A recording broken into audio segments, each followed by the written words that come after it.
The silence of the plains was not an absence of sound. It was a living thing woven from the whisper of the wind over sun-scorched earth, and the distant lonely cry of a hawk circling under a bleached white sky. But here, in the town of redemption, the silence was different. It was the silence of held breath of fear so thick it muffled the frantic beating of a dozen hearts. Jonah stood frozen by the feed sacks in the general store, the scent of burlap and dried beans suddenly sharp and cloying. Through the large front window across the dusty thoroughfare, he had a clear view of the First Redemption Bank. He had come to town for supplies, flour salt cartridges, a journey he made only when necessity outweighed his suffocating need for solitude. Now he was a prisoner of a scene. He could not look away from a tableau of brutal, casual violence. 4 men, their faces obscured by grimy bandanas, controlled the street. 2 stood guard, their rifles held with an easy menace that spoke of long practice. 2 more were inside the bank. The leader, a man who moved with the fluid grace of a predator, had just emerged, dragging the bank manager, Mr. Abernathy, by the collar. He was tall, and unlike his men, he wore no mask. His face was handsome in a severe, sharp-edged way, with intelligent eyes that missed nothing, and a mouth set in a line of wry cruelty. His name, Jonah, had heard someone whisper in the terrified confines of the store, was Silas Kane. Kane was not just a common thief. He performed his work with a theatrical flair, a chilling blend of charm and terror. He spoke to the small crowd of petrified townspeople as if they were an audience. His voice was rich and clear, carrying easily across the street. "Citizens of redemption," he announced, his tone light, almost conversational. "A small, involuntary contribution to a cause greater than your own. Think of it as a tax on prosperity." He gave Abernathy a rough shake. "Your civic duty is fulfilled, my friend. Now, for a small bonus." He shoved the sputtering manager toward his wife, a stout woman, whose face was a mask of white terror. Kane's eyes, cold and calculating, swept over her, and then they stopped. They fixed on a point at her throat. A flicker of something recognition, dark amusement passed through them. He reached out his fingers, surprisingly delicate, and touched the small silver locket that rested against her collarbone. Jonah's blood turned to ice. It was identical. The same intricate filigree of vines and leaves chased around the oval frame. The same small, almost invisible clasp. It was the locket he had commissioned from a silversmith in St. Louis, the one he had placed around his wife Sarah's neck on their wedding day, the one she was buried with. A pretty trinket, Silas Kane murmured, his voice now a low purr that was more terrifying than a shout. He looked not at Mrs. Abernathy, but directly across the street, his gaze sweeping over the storefronts as if searching for someone. For a horrifying, impossible second, Jonah felt those eyes lock onto his. A jolt like a physical blow went through him.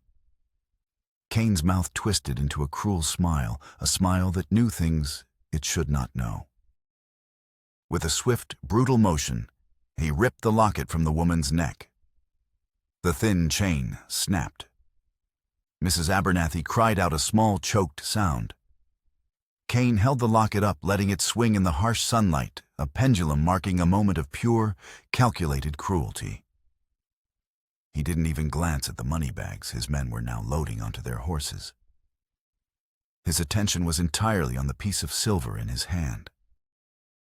The act was not random. Jonah knew it in his bones. It was a message of violation aimed at an unseen target. It was aimed at him. He felt the phantom weight of Sarah's head on his shoulder, smelled the scent of lavender that always clung to her hair. The memory, usually a source of dull, constant ache, was now a fresh, gaping wound. The bank robbery was a backdrop. The theft of that locket was the main event. Kane pocketed the locket, vaulted onto his horse with practiced ease, and wheeled the animal around. He gave the terrified town a final mocking bow. "A pleasure doing business with you," he called out. And then, with a sharp command to his men, they were gone thundering out of town in a cloud of ochre dust, leaving behind a shattered silence and a mystery that coiled like a snake in Jonah's gut. The spell broke. People began to move, to cry, to shout. Inside the general store, Martha, the proprietor, fanned herself with her apron. "Lord have mercy," she whispered, her usual gossipy tone replaced with genuine shock. "Did you see that cold as a snake, that one?" Jonah didn't answer. He paid for his supplies, his hands moving with stiff, mechanical precision. He needed to get back to the isolation of his homestead, the only place where the ghosts felt like his own. But as he loaded the sacks onto his wagon, the image of that stolen locket was burned behind his eyes. It was more than a robbery. It was a desecration. And he knew with a certainty that chilled him to the bone that this was not the end of it. The man named Silas Kane had just declared a war Jonah didn't know he was fighting. The homestead was a scar on the vast, empty canvas of the plains. A rough-hewn log cabin, a sturdy barn, and a patchwork of fenced-in land rested from the stubborn grip of the wilderness. It had been a place of hope, once a testament to the life he and Sarah had built with their own 4 hands. Now it was a tomb, a monument to his failure. For a year since the fever had taken Sarah, the house had been slowly dying around him. A fine layer of dust coated every surface, a constant reminder that the wilderness outside was always trying to reclaim what man had built. The air inside was stale with the scent of a life untended. He moved through the rooms like a ghost, his grief a physical weight that stooped his broad shoulders. He did the necessary work, mending fences, tending the few head of cattle, chopping wood, with a grim, relentless efficiency. It was the one part of his life he could still control. Everything else had been surrendered to the silence. His daughter Anna was a smaller, more fragile version of his own grief. A child of 6, she had not spoken a full sentence since she watched him lower her mother into the hard, unforgiving earth. She moved through the house like a phantom, her large, serious eyes absorbing the world in a profound, heartbreaking silence. She was his living, breathing failure, a constant reminder of the vibrant, laughing woman he had lost and the light he had allowed to go out in her child. He had just unhitched the team when he saw the riders. Not 4, but 2 this time.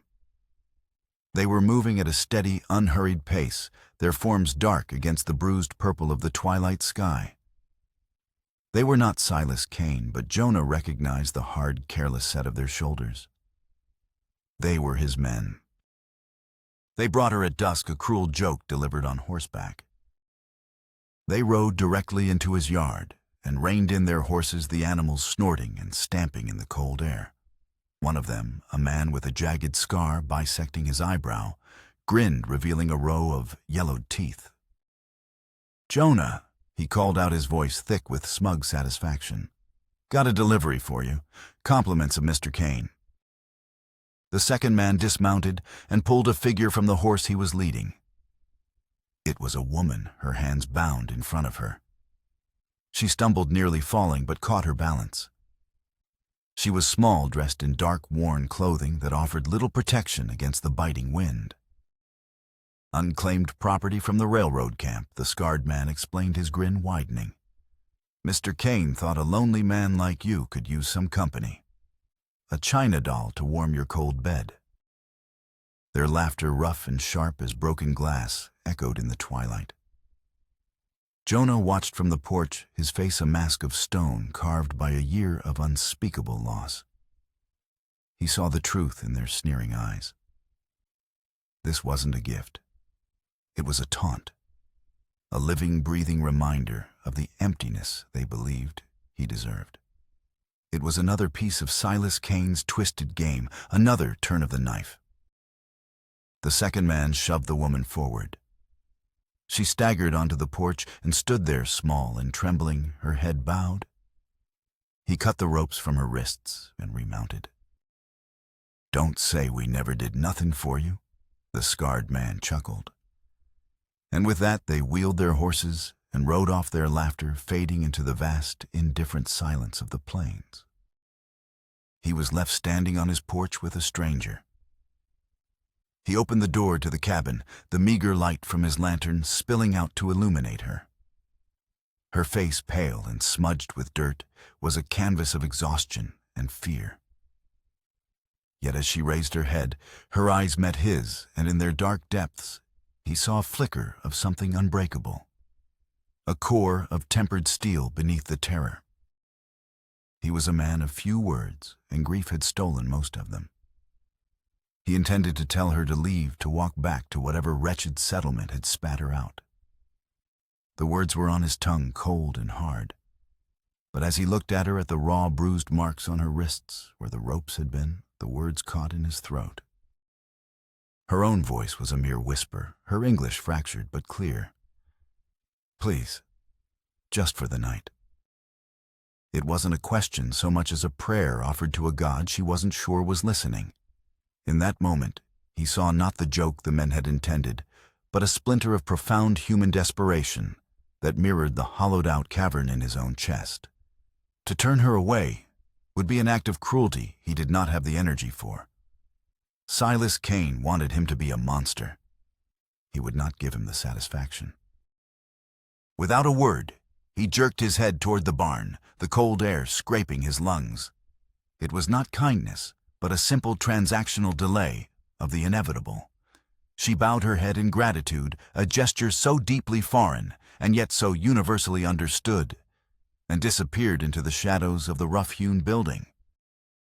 Jonah went inside and bolted his door, the heavy thud of the iron bar echoing the finality with which he had locked away his own heart. He stood in the oppressive quiet of his home, the silence no longer just about Sarah, but now about the woman in his barn and the man who sent her. He was a piece in a game whose rules he did not understand, played by an opponent who seemed to know his every weakness. The stolen locket was the first move. This woman was the second. And Jonah had no doubt that checkmate, when it came, would be bloody. He awoke to a silence that felt different. Not the hollow, ringing silence of loss, but a settled quiet. The cold morning light crept through the grimy windows of his kitchen, a room that had become his grief's most honest expression. For a year, dishes had been piled high, a fine layer of grime coated the cast-iron stove, and the air was thick with neglect. Yet this morning something had shifted. On the rough-hewn table, a clean space had been cleared in the clutter. A bowl of porridge made from his own dwindling stores steamed gently, a silent offering. His tin cup, scrubbed to a dull shine, sat beside it. He looked around, his eyes slow to take in the changes. The floor had been swept of its worst debris. The jumble of pots and pans that had sat in the dry sink for months were now washed and arranged with an uncanny order on a shelf. His heavy work coat, which he'd left slung over a chair, now hung from a hook by the door. He walked over to it and saw that a long, jagged tear in the sleeve, a wound from a length of barbed wire, had been meticulously stitched with near-invisible thread. He had not heard her enter. She had moved like a ghost, a whisper of order in his chaos. He found her by the woodpile. Her name, he learned, was Mai. She was methodically stacking logs with a precision that belied her apparent fragility. She did not look at him as he approached, but he felt her awareness of his presence, a subtle tensing of her shoulders. This was not a plea for sanctuary. It was a payment. It was a demonstration. He was a man who understood the language of work, of calloused hands and aching backs. He understood this silent transaction far better than he did the brittle artifice of conversation. The food on the table was a statement, "I am not a burden." The mended coat was a promise, "I can make things whole again." He returned to the cabin and ate the porridge. The warmth spread through him, a foreign and unsettling sensation. He still intended to send her away, but perhaps not today. The wind was sharp and the work was endless. He would let her stay until the weather turned. It was a practical decision, he told himself. Nothing more. His daughter Anna was the first to truly see her. When she first saw Mai moving quietly through their home, she had hidden behind Jonah's legs a tiny hand clutching his trousers. But curiosity is a more powerful force than fear in a child. She began to watch Mai from a distance, her small pale face peeking around door frames. She watched the woman's hands as they kneaded dough, as they scrubbed the floor, as they mended. They were never still, those hands. They were always creating, repairing, soothing. Mai never pushed, never spoke to the child directly. She simply left small invitations in her wake. One afternoon, while mending one of Anna's worn dresses, she noticed the girl watching her. Without a word, Mai took a small scrap of bright blue calico, a blunted needle threaded with thick twine, and placed it on a stool near where Anna sat. For an hour, the child simply looked at it. Then slowly, her small fingers reached out, picking up the needle and mimicking the stitching motion she had so carefully observed. A few days later, Anna ventured out into the yard, a rare excursion from the shadows of the house. She returned a short time later, her fist clutched tight. She walked directly to Mai, who was weeding a small, stubborn patch of earth near the cabin door, a patch that had been barren for a year. Anna stopped before her and opened her hand. Inside lay a single, slightly crushed prairie wildflower, its purple petals a shock of color against her grimy palm. Anna looked up into Mai's face, her own expression one of intense seriousness, and whispered a word rusty and faint from disuse. Pretty. It was the first word Jonah had heard his daughter speak in a year. He stood in the doorway of the barn, unseen, sharpening an axe blade. The sound of her voice, so small and yet so clear, struck him with the force of a physical blow. He felt a jagged piece of the ice that had encased his heart crack and fall away, the sound of it deafening in the stillness of his soul. The days bled into one another, measured not by the calendar, but by the slow, steady return of life to the homestead. Mai asked for nothing yet. She gave everything. The small, hardy garden she planted near the cabin began to sprout, her hands coaxing life from the stubborn soil. She showed Anna how to weave intricate patterns from dried grasses, and soon the child's small, clumsy creations began to appear on windowsills and shelves, tiny testaments to a reawakening spirit. Jonah watched it all from his self-imposed distance, a silent observer in his own home. A war raged within him. Part of him, the grieving, broken part that was loyal to Sarah's memory, resented this intrusion. The scent of Mai's cooking, subtle herbs and spices, he didn't recognize the sound of her humming a soft, unfamiliar melody. The sight of Anna's tentative smile, they felt like a betrayal. This quiet order was not the life he had known, not the home he had built and lost. But another part of him, a part he thought had died with. Sarah felt a desperate, clawing gratitude. He had been drowning in his sorrow, pulling his daughter down with him, and this strange, resilient woman had thrown them a lifeline. He found himself listening for the soft shuffle of her footsteps in the morning. He noticed the way she shielded her eyes against the setting sun, a gesture that was achingly familiar. One evening, he came into the main room to find Mai showing Anna how to press flowers between the pages of an old book, the same book Sarah had used for the very same purpose. The sight did not bring the sharp stab of pain he expected. Instead, it was a dull, lingering ache, a recognition that life, in its relentless, stubborn way, was determined to grow even in the most desolate of landscapes. He had started sleeping poorly, haunted by dreams of Silas Kane's knowing smile and the glint of silver. He took to cleaning his rifle by the fire late at night, the methodical ritual of oiling the stock and checking the action, a small comfort against the vast, unknown threat that lingered just beyond his property line. One night, as Mai was banking the fire for the evening, She paused. She had been quietly cleaning the main room, and her hand now rested on a small, dust-covered wooden chest on the mantelpiece. This? She began her English, still hesitant, but growing more confident each day. Many memories. Jonah's posture stiffened. Leave it. His voice was rougher than he intended.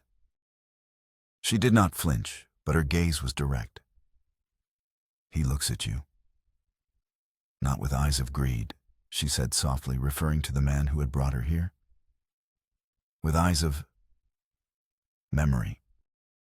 He didn't want to talk about it, but her perception unnerved him. She saw too much. Later that week, she found the source of her observation. She had been tasked with organizing a collection of old linens in a large trunk at the foot of his bed. Buried at the bottom was a small leather-bound daguerreotype case. She opened it. Inside was a formal portrait of a young woman with a bright, hopeful smile, Sarah. Standing next to her, his hand resting stiffly on her shoulder, was a handsome but brooding young man. His features were sharper, younger, but there was no mistaking the intelligent, cold eyes. It was Silas Kane. Mai brought the photograph to him that evening as he sat staring into the fire. She didn't speak, simply held it out. He took it, his hand trembling slightly. The man in the picture was Sarah's brother, her younger brother, whom she had adored and argued with in equal measure.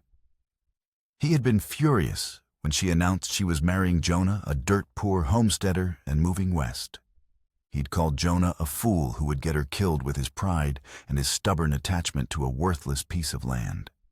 Their last conversation had been a shouting match, ending with Silas vowing he would never speak to either of them again.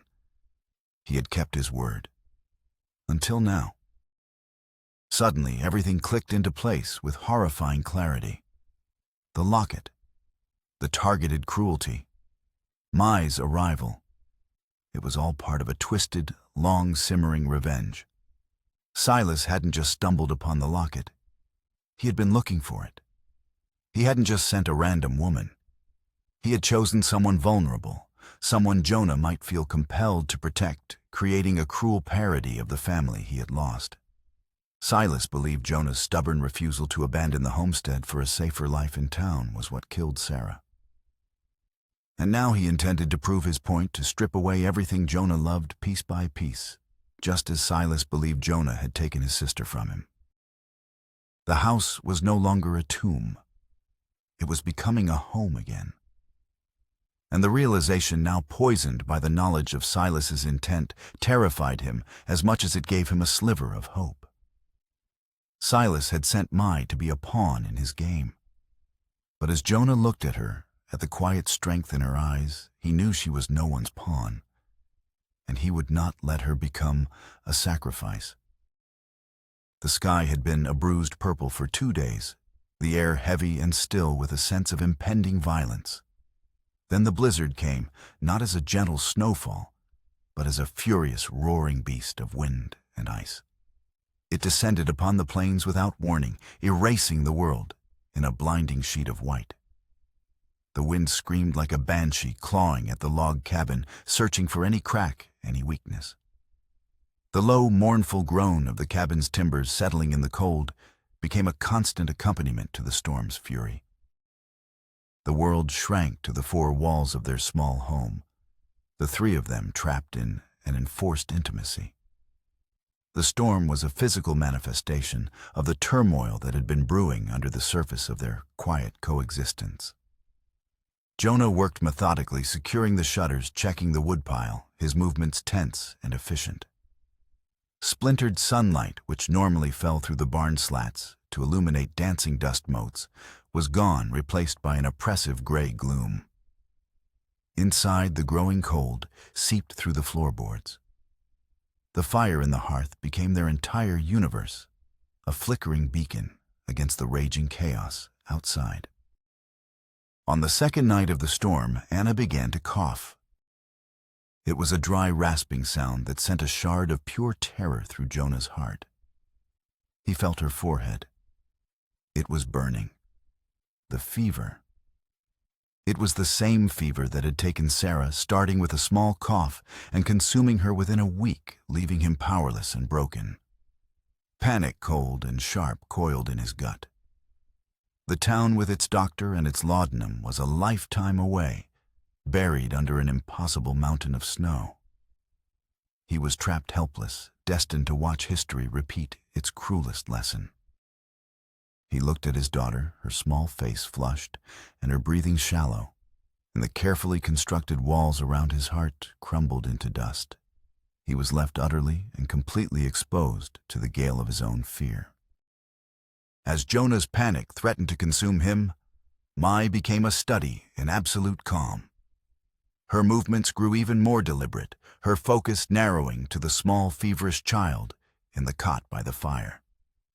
While Jonah paced the floor, a caged animal of fear and memory, she acted. She unpacked a small cloth bundle he had never seen before, from which she produced an array of dried leaves roots and tightly bound herbs. The foreign, earthy scents filled the small cabin, cutting through the stale air of sickness. She crushed the leaves and steeped them in hot water, holding the steaming cup to Anna's lips, murmuring to her in a language Jonah did not understand. Yet the tone was one of universal comfort. She soaked cloths in cool water and laid them on the child's forehead, her touch infinitely gentle. Jonah stood by useless, a giant of a man, rendered impotent by his own terrifying memories. He knew only brute force and the logic of the land. He knew how to mend a fence, track a deer, and split a log with a single blow. But against the invisible enemy of a fever, his strength was meaningless. He watched Mai, this woman who had arrived with nothing combat, the sickness with a quiet, ancestral knowledge that felt like a form of magic. He saw the utter exhaustion in the set of her shoulders, but her hands never faltered. She was a warrior in her own right, fighting not with a rifle, but with a poultice and a lullaby. The blizzard held its fury outside, but inside a different kind of battle was being waged, one woman's gentle, persistent care against the brutal indifference of fate. For the first time, Jonah recognized that the greatest strength was not in the hardness of a man's fists, but in the unwavering tenderness of a woman's hands. The night stretched into an eternity marked only by the sputtering of the fire and the shallow rhythm of Anna's breathing. Jonah finally sat, his energy spent, on a low stool across the hearth from Mai.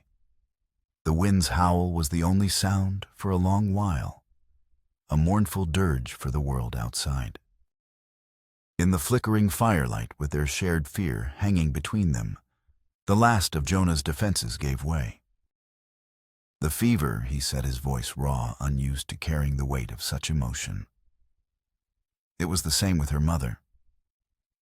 I brought the doctor from Redemption. He gave her laudanum. It did nothing. The words spilled out of him, a confession whispered to the flames. I sat right here. I held her hand and I watched her slip away. I did nothing. He wasn't looking at Mai, but at the ghosts dancing in the fire. He expected silence, or perhaps a polite, uncomprehending nod. Instead, after a long moment, Mai spoke, her own voice soft, heavy, with a shared understanding of loss.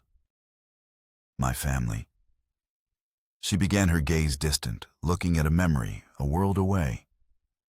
Floodwater take my husband, my little boy. She held her hand out, indicating a height just above the floor. All gone. I am nothing. The simple, stark words struck him with the force of a physical blow. He had seen her only as an outcast, a survivor of hardship, a pawn in Silas's game. He had never considered the shape of her grief, never imagined that she too was a ghost, haunted by a life that had been washed away. In that moment, in the heart of the storm, and they were not a grieving rancher and a foreign woman. They were two solitary survivors, two people hollowed out by loss, finding a strange, profound solace in the shared geography of their pain. The silence that followed was no longer empty, but filled with a new, fragile intimacy. As the first pale hint of dawn broke through a crack in the shutters, the blizzard's fury began to wane its roar, softening to a weary moan. Inside the cabin, a different kind of quiet had fallen. Anna's breathing was deeper now, more even. Her skin, though still warm, no longer burned with the terrifying heat of the fever. Mai, who had not slept, gently wiped the child's face with a damp cloth. Anna's eyes fluttered open, and for the first time in 2 days they were clear. She looked at Mai and offered a weak but genuine smile. The fever had broken. A wave of relief so powerful it left Jonah light-headed washed over him. He watched Mai stroke his daughter's hair, her face illuminated by the morning light. And he saw her. He saw her not as the stranger who had appeared on his porch, not as a transaction or a responsibility, but as the woman who had walked into the heart of his nightmare and led his daughter back out. He saw the deep lines of fatigue around her eyes, the strength in her delicate hands, the profound grace in her silent perseverance. He had been so lost in his own winter, he hadn't realized she was bringing the spring. He crossed the room in 2 strides. He didn't speak. He didn't know the words. Instead, he reached out and gently took her hand. Her skin was cool, her fingers small and delicate in his large, calloused grip. It was a simple gesture, a touch that lasted only a moment, but it was more significant than any vow. It was an acknowledgement, a thank you, a promise. It was the first time he had willingly touched another person since his wife's death. A silent admission that the thaw had finally truly begun within him. Just then, a sound cut through the moaning wind. A sharp crack followed by the splintering of wood by the window frame. A rifle shot. Jonah dropped Mai's hand and lunged for the Winchester propped against the wall. The siege had begun. "Get down." Jonah's voice was a low growl. He shoved Mai and the now awake and whimpering Anna toward the relative safety of the floor behind the heavy stone hearth. Another shot tore through the cabin wall, sending a spray of wooden splinters into the room. The rhythmic tick of the grandfather clock in the corner seemed to grow louder, counting down their final moments. Through a small gap in the shutters, Jonah could see them. 4 figures, dark shapes against the swirling white of the blizzard's end, positioned behind the stone well and the woodpile. And standing just beyond them, exposed and arrogant, was Silas Kane. He wasn't shooting. He was watching, directing, orchestrating the terror like a conductor leading a symphony. Jonah Silas's voice cut through the wind, as clear and sharp as it had been in Redemption. "A bit of weather we're having. I thought I'd pay a social call. See how you're enjoying my little gift." Jonah didn't answer. He raised the Winchester sighted on one of the figures by the well and squeezed the trigger. The rifle bucked against his shoulder. The man cried out and clutched his arms, stumbling back into the snow. 1 down. But Silas had more men than Jonah had bullets. The fire was dying, the precious heat seeping out through the new holes in the walls. The cold was becoming as much of an enemy as the men outside. The fight became a desperate battle of wits and attrition. Jonah used his knowledge of the cabin, of every creak in the floorboards and every strong point in the log walls. He would fire a shot from the front window, then crawl silently to the small loft to fire another, making his single rifle sound like 2 or 3. But they were relentless, their bullets tearing through his home, shredding the simple calico curtains Mai had hung, shattering a porcelain doll on the mantelpiece that had been Sarah's. Each shot was a violation chipping away, not just at his fortress, but at his past. Hours passed. The light outside began to fade. Ammunition was dwindling. The last of the firewood was on the grate, burning low. Then a lull in the fighting. The shooting stopped. The silence, broken only by the wind, was more terrifying than the gunfire. "Are you tired yet?" Jonah Silas called out, his voice laced with mocking sympathy. Because I'm just getting started. I want you to understand something before this ends. I want you to know why. Jonah remained silent, his rifle ready. She wrote to me, you know, Silas continued, his voice taking on a raw, emotional edge. Sarah, my sister. She told me she was happy, but I could read between the lines. She was lonely. She was scared. She asked you to leave this God-forsaken place to move to town where there was a doctor neighbors. But you were too proud, weren't you? Too stubborn. This land was more important than her life. The words were poison darts, finding every one of Jonah's secret self-inflicted wounds. You let her die here in the dirt just like an animal. Silas's voice cracked with a year's worth of suppressed rage and grief. You took my sister from me, Jonah. So I decided to take everything from you. I found a woman who looked a little like her if you squint. Broken alone. A new wife for you. I was even going to let you have a few happy months. Let the girl and the child work their way into that cold heart of yours. And then I was going to come back and burn it all to the ground in front of your eyes. An eye for an eye. A family for a family. Jonah felt the truth of it settle in his bones, a cold, heavy weight. This was the shape of Silas's madness, a grief so twisted it had become a weapon.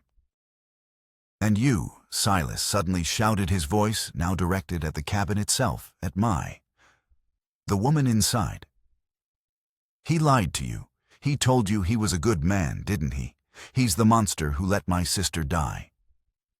He's the reason you're in this mess. I told you he was dangerous. Walk out now and I'll let you live. I give you my word. It was the second twist of the knife. He was trying to turn Mai against him, to leave him truly alone in his final moments. Jonah risked a glance back. Mai's face was pale in the dim firelight, but her eyes were fierce. She looked from Jonah to the door, and then back to Jonah. This was her choice. Her life was in her hands. She could walk out and no one would blame her. For a long moment, she was still. Then, with a quiet determination, she shook her head. She picked up the heavy iron poker from the hearth. It wasn't much of a weapon, but it was a declaration. She was not leaving. She had chosen her side. She had chosen him. Her defiance seemed to enrage Silas. The shooting began again, this time with a new fury. A bullet ripped through the wall just above Anna's head. That was it. Jonah could not let them be casualties in his war. Mai, he whispered urgently. The root cellar. The trap door is under the rug. Take Anna and get in. Bar it from the inside. No, she said, her voice shaking but firm. We fight. That's an order. He said, his voice hard. He saw the flicker of hurt in her eyes, but there was no time for gentleness. Protect Anna. It's the only thing that matters. She hesitated, then nodded, her expression grim. She pulled the thick bearskin rug aside, revealing the iron ring of the trapdoor. As she helped a terrified Anna down into the darkness, she looked back at him one last time. Her eyes conveyed a world of fear and of unwavering loyalty. The moment the trapdoor slammed shut, Jonah put his plan into action. He took the last of the oil from the big lamp and poured it on a pile of rags. He wedged them into the far corner of the cabin, the side opposite the cellar. He lit it with a flaming splinter from the hearth. Flames licked up the dry log walls instantly. Then he grabbed his axe, took a deep breath, and kicked the front door open, screaming a raw, guttural cry of pure rage as he charged out into the swirling snow and the gunfire. It was the last thing they expected. They thought he was a cornered rat. Instead, a grizzly bear had charged out of the den. He fired the last of his rounds at the flashes from their guns, then threw the empty rifle aside and charged, swinging the heavy axe. The distraction worked perfectly. As they focused their fire on him, their backs were to the cabin that was now burning, the smoke and flames billowing into the twilight sky. He reached the first man before he could react, the axe a blur of motion. He turned to the second just as Silas screamed, "The cabin! You fool, you're burning them alive." Silas and his remaining men, seeing the fire, thought Jonah had lost his mind and had condemned the woman and child to a fiery death. Their attack faltered confusion, turning to horror. That hesitation was all Jonah needed. He used the chaos, the smoke, and his own raw strength to fight his way through them, not as a soldier, but as a force of nature. He disabled another man, and then he was face to face with Silas. Silas raised his pistol, his handsome face contorted with rage and disbelief. "You killed them," he shrieked. Jonah didn't stop. He lunged not with the axe, but with his body, tackling Silas and sending them both crashing into a deep snowdrift. The pistol flew from Silas's hand. They wrestled in the snow, two men bound by a tragedy, fighting in the shadow of a burning monument to their shared loss. Jonah was stronger, his rage purer. He landed a punch that stunned Silas, and then another. He grabbed a heavy piece of fallen firewood and raised it, ready to bring it down and end it all. He looked down at Silas's face, bloody and bruised, and saw not a monster, but the face from the photograph. He saw Sarah's brother, a man broken by the same grief that had nearly destroyed him. Killing him wouldn't bring Sarah back. It wouldn't erase his own guilt. It would only make him the monster Silas believed he already was. With a ragged sob, Jonah threw the log aside. His fight was over. Just as he slumped back exhausted, he heard the sound of approaching horses and a familiar, weary voice shouting his name. Sheriff Brody and a posse drawn by the pillar of smoke against the evening sky had arrived. The blizzard broke with the dawn. A pristine, painfully bright sun rose over a world, transformed the landscape, muffled and serene under a thick blanket of white. The charred skeletal remains of the cabin stood black against the snow, a grim headstone for the life Jonah had known. Sheriff Brody, a weary man, whose face was a roadmap of cynicism and duty, clapped a heavy hand on Jonah's shoulder. "Took you long enough to get our attention," he said, his voice dry. Silas Kane and his surviving men, wounded and sullen, were bound and under guard. Silas was being helped onto a horse. He paused and looked at Jonah, his eyes clear now, the madness replaced by a hollow, devastating clarity. "She's gone," Silas said, his voice a hoarse whisper. "Because of you. Because of this place." "She chose this place," Jonah replied, his own voice quiet. "She chose me. The only thing I'm guilty of, Silas, is not being able to stop a fever. The same as you." There was no forgiveness in their exchange, only a raw, tragic understanding. Two men on opposite sides of the same coin of grief were left with nothing but the ashes.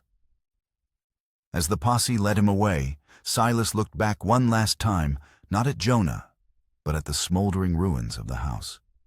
He was not just a prisoner leaving a crime scene. He was a mourner leaving a gravesite. When they were gone, Jonah turned and walked to the root cellar. He pulled open the heavy trap door. "It's over," he called down into the darkness. Mai emerged first, her face smudged with soot, followed by a tear-streaked Anna, who ran and wrapped her arms around Jonah's legs, clinging to him with a desperate strength. He knelt and held her, burying his face in her hair, breathing in the scent of wood smoke and life. He had lost his home, but he had not lost his family. They took shelter in the barn, the only structure left standing. The silence that fell between Jonah and Mai was not empty. It was filled with the unspoken truths of the siege of the revelations of the choices they had both made. That evening, as they sat wrapped in blankets watching Anna sleep in a makeshift bed in the hay, They finally spoke. "He was your wife's brother," Mai stated, not a question. Jonah nodded, staring at the patterns the lantern light made on the rough-hewn walls. He blamed me. Maybe he was right. Maybe I was too proud to leave. It was an admission he had never made, not even to himself. "You build a life," Mai said softly, her simple words holding a profound wisdom. "You protect it. It is not pride, it is love. The fever, the flood. They do not ask our permission. They just take." He looked at her, then truly looked at her. He saw the woman who had faced down sickness, terror, and fire. The woman Silas Cain had chosen as a weapon, who had instead become a shield. She had been brought to him as a symbol of everything he had lost, but she had become the architect of everything he had found. They were no longer just survivors sharing a space. They were partners who had been forged in a crucible of violence and loss and had chosen each other. The spring that followed was more than a change of seasons. It was a resurrection. With the help of a few folks from Redemption who had heard the story of the siege from Sheriff Brody, a new cabin began to rise from the ashes, a few yards from the old foundation. It was smaller, simpler, but it was built not on memory and grief, but on the promise of a future. The oppressive silence of the old house was replaced by a tapestry of new sounds, the steady blow of Jonah's hammer, the quiet melody of Mai's humming as she worked, and most miraculous of all, the bright, clear sound of Anna's laughter as she played in the sunshine. One afternoon, Jonah found the small, melted lump of silver in the ashes where the mantelpiece used to be. The locket. He worked it in his hands until it was smooth again. The intricate pattern gone, its shape forever changed by the fire. He took Sarah's wedding ring, which he had always kept in a small tin box, and walked to the new cabin. He had built a new mantelpiece over the new stone hearth. He placed the ring and the misshapen piece of silver inside a new small wooden box he had carved and set it on the mantel. It was a gesture of honoring the past without being imprisoned by it. He walked outside into the warm spring air. The harsh, windswept land around the homestead seemed to soften, mirroring the change within its inhabitants. The small garden Mai had planted miraculously untouched by the fire flourished its vibrant green, a stark contrast to the scorched earth nearby. Mai and Anna were there on their knees planting the first seeds for the new season. Jonah walked over to them. Mai looked up and smiled a genuine, unguarded smile that lit up her whole face. He knelt beside her, took the small shovel from her hand, and began to dig into the rich, dark earth. His actions were his answer. He was ready to cultivate a new life. As he worked, a slow, unpracticed smile spread across his own face. It felt foreign, but it was real. They were an earned peace, a quiet testament to the truth that even after the cruelest winter warmth could find its way home.